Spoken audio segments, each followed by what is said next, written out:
If we were back under British rule, the Americans we have today would not have fought the British. They wouldn't have. We would still be hello. You want some tea and crumpets? That's what we would be talking like if the type of Americans we have today were the Americans back then. Me and my wife went and did the pre-approval process for a mortgage loan yesterday, and what the are you talking about? It doesn't upset me for us because we aren't the average American family. I work a very niche job in the oil field. I make a very good income. My wife is a nurse.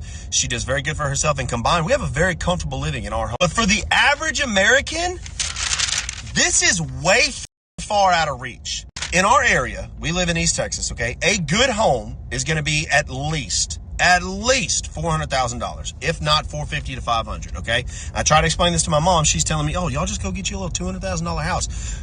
Mama, these $200,000 houses are rundown shack. He is not lying. I've seen, oh my God, I don't know if you guys have seen these videos on YouTube where they do like real estate in California. You will see $1 million house and it looks like something straight out of like a project. It looks like a meth lab done exploded and they're selling it for $1 million, $2 million. The prices that they have for these homes is ridiculous. And there used to be some states where you can get a good house for the low, right? Like Georgia, you'd be able to get a good house in Georgia, Mississippi, places like that. They have good neighborhoods, not the whole state, but they would have good neighborhoods where you can get houses for a very low price. That is a thing of the past. I really hate having this conversation with like boomers, right? Not all boomers, but the boomers that are just living in their own Delulu land where they think that America hasn't changed since they were young adults. And they will fix their mouth to say crazy stuff about why, our generations don't have houses, why our generation doesn't want to have kids, why our generation can't do this, can't do that. Well, back in my day, back in your day, eggs were like 50 cents for a dozen. Right now, they're like $7, $8. $12 in some cases. What are we talking about here? The America that they grew up in is not the America that we're growing up in now, okay? Houses are insane. You basically need 2 incomes to survive and barely survive, let alone thrive. I totally agree with whatever he's about to say. Whatever he's already has me sold, because what he's saying is facts. They're price gouging us.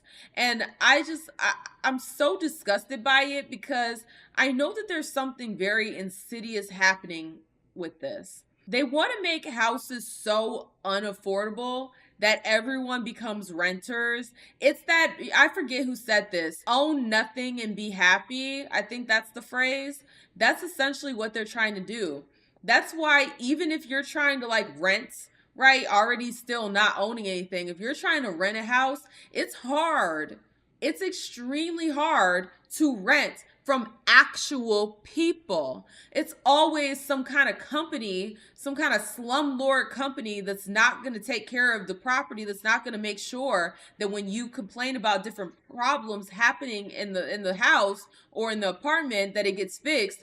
It's these slumlord companies that own majority of the housing. So if you are wanting to find a house that's owned by an actual person, like a family that's renting the house out, it's so hard. It's so hard and it's so competitive. And that's what they want. They want to make it so that we own nothing and we're somehow happy. That's why everything is going towards a subscription based system. I remember back in the day you could just buy music off of and iTunes. I think they got sued for this, where they tried to act like what you bought you didn't own, because I think they removed some guy's like whole library that he paid a crazy amount of money accumulating different things. They just removed it and took it from him, and they tried to make the argument that he didn't own it, but even in the fine print it says that you're buying it to own. But now they have so much stupid misleading language in the fine print where you're buying it but you still don't own it. if that makes sense. And I mean, even with our houses, and Justin, you bring up a really good point, property tax, even with that, we never actually like own our houses. I've seen so many stories where like older people, they will have owned their house for like damn near their entire life. Like they will have had a family home, but they fall on hard times and then they can't pay the property tax and their house gets seized. That means you don't own a damn thing. Property tax is a scam. And yeah, it's not just for homes. Yes, I agree. That's a fact. But I'm talking specifically about the homes. The fact that you could have paid for your house, paid it off, and the government can just snatch it because you didn't pay $30 worth of property tax. I've seen those stories where it's like a crazy small amount of money that you owe and they seize your house and then they go and flip it and sell it. That is sick to me. And then they sell it to a company that's going to rent it out. Like, that's disgusting, you know? And me and Justin, we were having this conversation, and Justin said this to me. He was like, look, if we were back, you know, under British rule, the Americans we have today would not have fought the British. They wouldn't have. We would still be, hello, you want some tea and crumpets? That's what we would be talking like if the type of Americans we have today were the Americans back then, because we tolerate too much BS. And I'm giving the flowers where the flowers are due. That is Justin. Justin said that to me. And he was absolutely 1000% correct. The Americans that we have now, we're all soft. We don't stick up for our rights. We're so docile and so willing to just let, you know, whether it's the liberals, the Democrats, or the Republicans and the conservatives. I'm politically homeless because I don't like anyone in the politics arena because they're all liars. What a lot of people fail to understand is that both parties are seeking to demolish our rights. The way they go about it is different, but they're both seeking to do the very same thing. Have total control over our lives as American citizens. Like, they want to get rid of all of our rights and do it in the most insidious ways possible. Think about, just the censorship online. They want to be able to fine you for things you say online, restrict you from being able to say the things you want to say online. Brett Cooper, she recently did a video talking about how if certain counties or areas within the United States, if they said anything disparaging against Israel, a foreign nation, they were no longer eligible for FEMA relief. What in the hell is that? And I believe, don't quote me, but I believe that policy was put forth during the Trump administration that we have right now. So when I tell you this, I'm going to hold your hand when I tell you this. Both the right and the left want to rob you of their rights, no matter what they're saying to you on the surface. They'll say they're the party of democracy. They'll say they're the party of upholding the Constitution. Both parties wipe their behinds with the Constitution, with our rights. Y'all think I don't keep that same energy, but I do. I'm about to smoke that Republican pack for a few moments. You know, what's the point of having your right to bear arms if you're just gonna tell people to comply with BS? Like, that doesn't make sense to me. Those two things are completely opposite. You can't sit over here and push the idea of right to bear arms, right to defend yourself against your government, and then also be like, well, you need to comply. Why didn't you comply? And while there are some scenarios where I'll look at it and be like, you're dead ass wrong, you need to just hands on your head, you know, drop to your knees, hands on your head, and get arrested. But there are some situations where it's like, why are we gonna sit over here and pretend like we're upholding the Constitution, but then when our rights are violated by police officers, that's why I said the issue with police is not a race issue, because they violate the rights of everybody. It's not just Black people. They violate all of our rights. And that's not all police, right? Stupid people always into the chat. I'm not talking about all police officers. There's a large enough amount where it's a problem that our rights are getting violated. But you'll have the right that'll sit over here and say your right to bear arms, but then they never speak up unless it's like oh, you want me to wear a mask? I'm not going to comply to wearing a mask. But then when it comes to these other situations where rights are being violated, and that is a perfect example of when your right to bear arms should kick into play, they're nowhere to be found. They don't actually give a damn about these things. A lot of times they look at the right to bear arms as like an accessory. Look, I have my Republican accessory, my gun. You know what I mean? Like, these people are not for real. They don't actually stand on business. And that's the part. That's the reason why I'm politically homeless right now, because nobody stands on business and nobody actually cares about our rights because everyone's so willing to give them away. Even when you look at all of this ID verification for, watching prawn, even with that, they say it's to protect the kids. I understand wanting to protect the kids. I want to protect the kids too. With that being said, oftentimes when we have these insidious movements, they'll hide behind something that is virtuous in order to sneak some in there. That's how a lot of things happen. They happen where they'll start off with a message that sounds good, looks good on paper, but then underneath it, they're sneaking in some things to screw the rest of us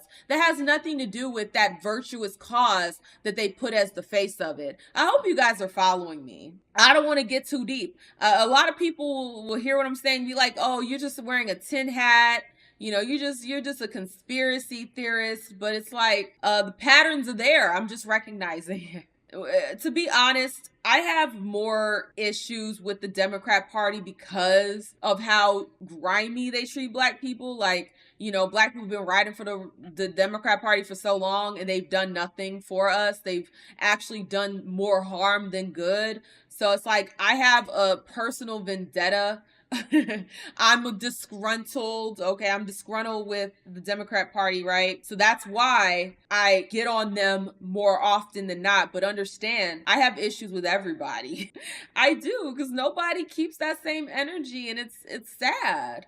It's really sad because I truly do love America and I love our rights. I think the rights that we have, they're so precious, and we're way too quick to just give them up. Just like with the Patriot Act. I remember having conversations with people during that time. You know what they would say to me? Well, if you have nothing to hide, then you won't care. It's not about whether or not I have something to hide. It's my privacy. I have a right to my privacy. So, it's things like that. Nobody for real cares about upholding our rights. Angela says, I try to see if people are living based on principles or preferences. Many people don't stand on business because they don't have any real principles or morals. I agree with you 1000%. But I went on a whole tangent. We was talking about prices of housing. We went down the rabbit hole, okay? That's what tends to happen with these type of conversations. It leads to a deeper conversation about a bigger problem that we're having, but we're not talking about. Looking at the numbers, looking at our income, looking at our credit, and they have us at $450,000, 5% down, which is $22,000. Thank God we got a little bit of money saved. They have our mortgage after PMI, after insurance, after taxes at $4,636 a month. What the are you talking about, okay? And the thing is, we could afford it.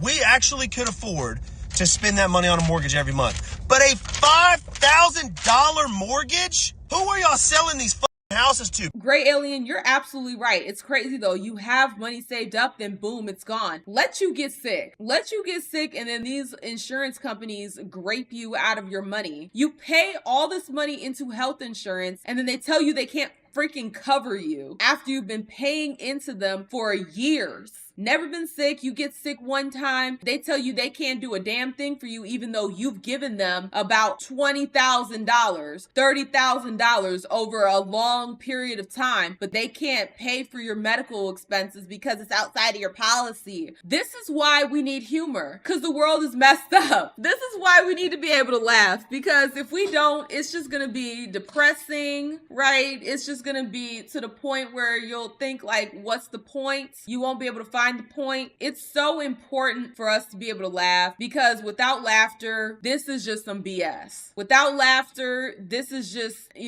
some type of masochism. I think that's the right word. I'm so sick of this. I'm gonna be honest. I'm so sick of this. Make laughter great again, because this is depressing. We are outliers, okay? Not everybody is fortunate to have the jobs that we have. What about the regular families that bring in combined $100,000 a year? They will never qualify for this. What the is like?